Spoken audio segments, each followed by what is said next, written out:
Welcome to আর রান্নাঘর। বন্ধুরা, আজকের রেসিপি নিরামিষ কাঁচা কলার কোপ্তা কারি। আমরা কাঁচা কলা মাঝে মাঝে ভাবি কি খাবো, কি দিয়ে করব। অনেক সময় তো বাড়িতে রাগই হয় যে প্রতিদিন কাঁচা কলা নিয়ে আসবে। যাই হোক, তো কাঁচা কলারও বিভিন্ন রেসিপি করা যায়। আমার চ্যানেলে অনেকগুলোই দেওয়া আছে, তো আজকে দিলাম নিরামিষ কাঁচা কলার কোপ্তা। প্রথমে দুটো আলু আর তিনটে মতো কাঁচা কলা আমি ধুয়ে নিয়েছিলাম খোসা সমেত, চাকু দিয়ে কেটে নিয়েছি, নিয়ে আমি সেদ্ধ দিয়েছি। 4 থেকে 5টা সেদ্ধ সিটি দিয়েছি, কারণ আলু আছে সেদ্ধ করার জন্য। আর বেশি সিটি দিলে অসুবিধা নেই, বরঞ্চ তাড়াতাড়ি সেদ্ধ হয়। এত গরম খোসা ছাড়াতে পারছিলাম না। যাই হোক, টাইমের তো বড্ড অভাব জানেন, একটু হাত পুড়িয়েই রান্না করতে হয়, এই অসুবিধাটুকু তো আমার আছেই।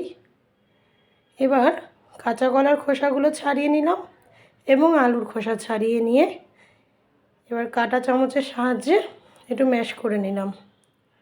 গরম আছে ওই জন্য কাঁটা চামচ ব্যবহার করলাম, একটু ঠান্ডা হয়ে গেলেই হাত লাগিয়ে দেব। হাত যেন পুড়ে পুড়ে এখন প্রায় লোহাই হয়ে গেছে। যাই হোক, কাঁচা কলা আর আলুকে ভালো করে মেখে নিলাম। এবার দিলাম সামান্য একটু হলুদ গুঁড়ো, একটু চিনি, লাল লঙ্কার গুঁড়ো, জিরে গুঁড়ো, টেস্ট অনুযায়ী লবণ আর সামান্য একটু গরম মশলার গুঁড়ো। যে মশলাটাই ব্যবহার করবেন খুব অল্প ব্যবহার করবেন, কারণ বেশি মশলা হয়ে গেলে খেতে ভালো লাগে না। অল্প অল্প করে মশলাগুলো দেবেন, একদম সামান্য।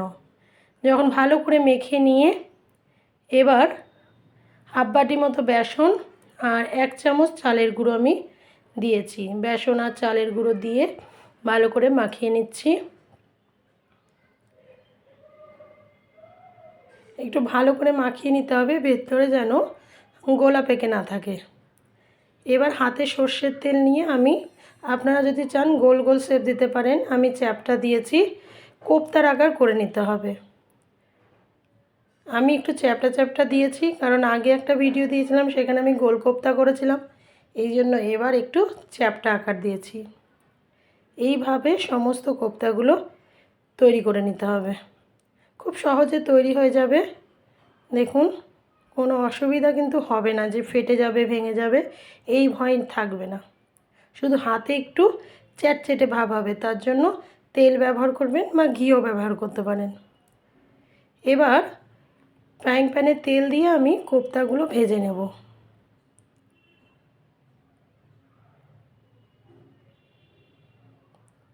দেখুন, ভাজতে দিয়ে দিয়েছি। এবার এক পিঠ উল্টে দিলাম।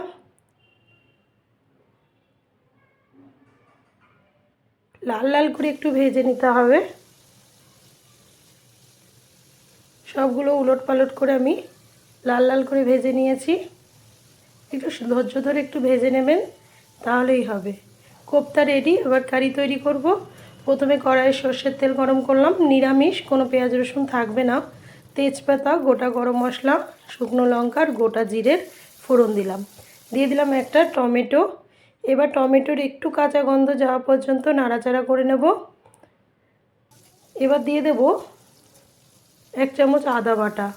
আদা বাটা দিয়ে আর একটু কষিয়ে নেব। টমেটো প্রায় সেদ্ধ হয়ে গেছে। আমি 1 চামচ টক দই ব্যবহার করলাম, এটা অপশনাল, যদি না ব্যবহার করেন তাও চলবে। তবে টক দইটা দেওয়ার সময় ফ্লেমটা আস্তে করে দেবেন বা বন্ধ করে দেবেন, না হলে কিন্তু টক দই মশলাতে ফেটে যাবে। এরপর দিলাম টেস্ট মতো লবণ, হাফ চামচ কাশ্মীরি লঙ্কার গুঁড়ো, হাফ চামচ জিরে গুঁড়ো, হাফ চামচ ধনে গুঁড়ো আর হাফ চামচ হলুদ গুঁড়ো। সব দিয়ে মশলাটা ভালো করে কষিয়ে নেব। মশলা কষানো হয়ে গেছে, জল দিয়ে দিলাম। জলটা এবার একটু ফুটিয়ে নেব। জলটা ফোটার অপেক্ষাই করতে হবে। দেখুন, জল ফুটে গেছে।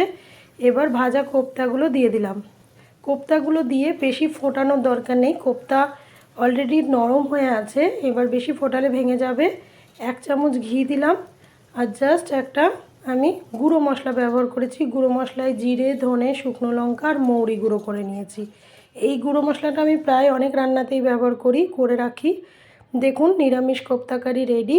ভাতের সাথে সার্ভ করেছি। খুবই সুন্দর লাগে, মিষ্টি মিষ্টি। আমার তো খেতে খুবই ভালো লাগে, আপনারাও করে দেখুন।